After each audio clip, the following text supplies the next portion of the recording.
All right, y'all. I'm gonna try to make this as quick as simple as possible. This is like the third or fourth time me trying to make this video for y'all. It's been too long, so I'm trying to cut it down. So I'm using the '94 Silvia K. First thing we're gonna do is we're gonna flatten the tires. We're gonna bring the tires all the way down 15 psi. This is a rear wheel build. I mean, all wheel drive build. So you want the tire pressure to be low when you're coming off the line. All right, we go over to the gearing. As you see, the first thing I'm gonna do on this page is I'm gonna drop everything down to 220. I'm gonna drop the final drive down to 220, and then what you want to do is you want to basically get these gears within a power range and stagger them. With this build, once you buy all your race parts, because I'm assuming you guys bought all your race parts, you will see that the power range of this car is around 5,000-6,000. So that's what I'm going to do. I drop the final drive down to 220, and then I lower the first gear down until it makes that first gear completely disappear, and then I actually start it in the second gear. So as you see me adjusting that second gear, you see the first gear starts to drop down. So the first gear I'm gonna actually put in place in the power range is you're gonna see me do the second gear. The second gear I'm gonna go ahead and put on the graph where I feel like it's gonna be in its power range, and then we're gonna lay everything after that slightly staggered, and then come back and adjust the first gear into place. So right now, you see, as I'm moving the third gear, the second gear line is coming down and into the place that I want it. So we just going to continue this throughout the gears and slightly stagger them so you get nice, smooth shifting. So you see I'm moving the fourth gear. And as we move, as you keep seeing, as I keep bringing them down, they're slightly being staggered. And we may have to come back and adjust these. But as of right now, this is how we're going to start them off. And you see, now I'm going to get that first gear, and I'm going to put the first gear in place. And that's going to adjust that final drive line that we dropped down to 220 to begin it with.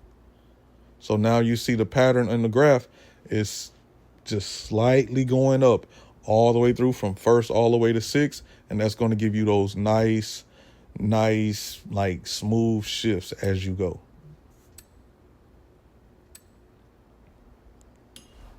So now on this screen, don't ask me why I race my car in real life. I don't want a camber on my car. So I put everything down to 0 and put the front caster to 7. I do that on 100% of my tunes.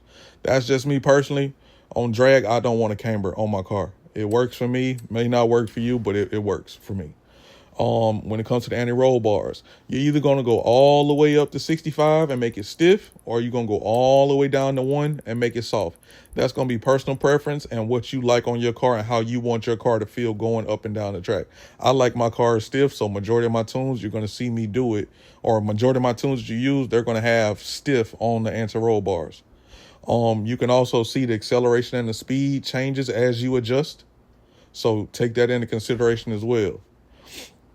All right, once it comes to the springs, again, where this has springs, front and rear, I'm always going to have all the way down. On this car particular, I wanted this car to be more lowered to the ground. So you're going to see me lower it and make it even all the way across. So I'm lowering the car all the way down. As I lowered it, the acceleration and the speed went up. So you want to pay attention to those as you're moving these sliders, because that shows you what it's doing in the 0 to 60 and 0 to 100.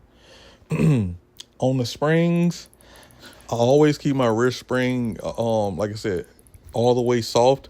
On the front, I will adjust that to see where I want it and how it affects my acceleration. So this one, 385.5, seems to be a nice little sweet spot. So that's what we're going to use. That's where we're going to leave that one at. So now, once we get over to the dampening, the rebound stiffness and the bump stiffness, you basically on these, you want to mirror the two.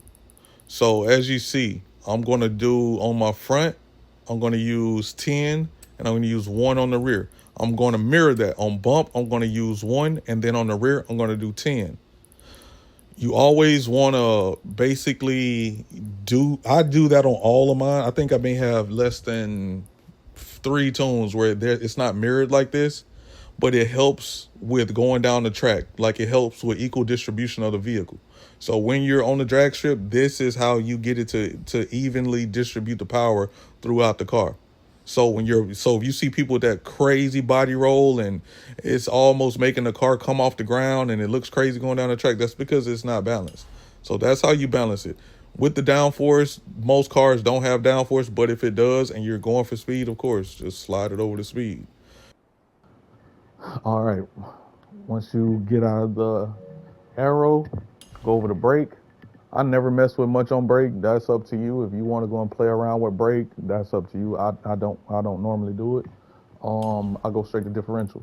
When it's an all-wheel drive vehicle, you're gonna have these sections look just like this. All of my cars, just my personal preference and what I do, and it works for me. I always do 100 on acceleration, 0 on deceleration on the front and the rear. When you go to center at the very bottom, what I do, if you pay attention to acceleration and speed on the left-hand side, I bump this number up by 5 and I see if that number changes. As you see, it went down. Move it another 5, it went down. Another 5, went down. Another 5, it went down again. Let's try one more. Okay, I moved 5, nothing moved, so I go back to where the last time it actually moved, which was at 80%. So at this point, I have what I want to do as far as I want to just go test it with what I have. And we're going to give it a go. So I'm going to take it to the strip. We're going to go take a couple passes down, and I'm going to adjust it on the fly from this point forward. We won't actually have to go to the garage. I'm going to just do it right on the track itself. You want to get those tires hot, so you have to launch off the line. Once you e-brake, hold your gas, you build up boost. As you see, I'm building up boost of about 6.4 pounds in boost. Give it a go. All right, it took off on the line fairly easy,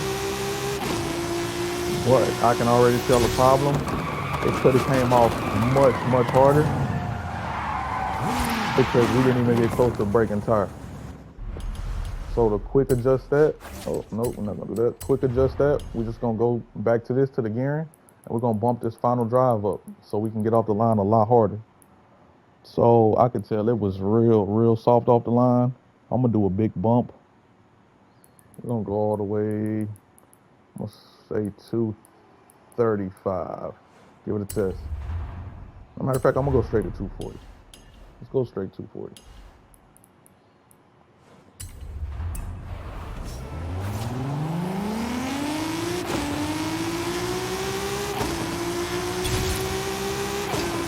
And we're gonna see what it does with this final drive being bumped up to 240.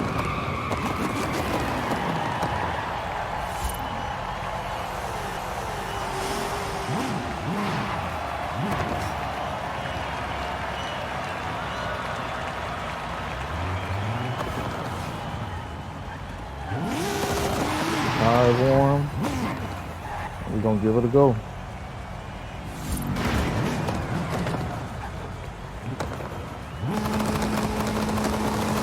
As you see, when I adjusted the final drive, the boost changed. So the boost actually went down. I think we were just at like 6%, 6 pounds, something like that before. Now we're down to 3.8. That's good. Okay, it came off the line much faster.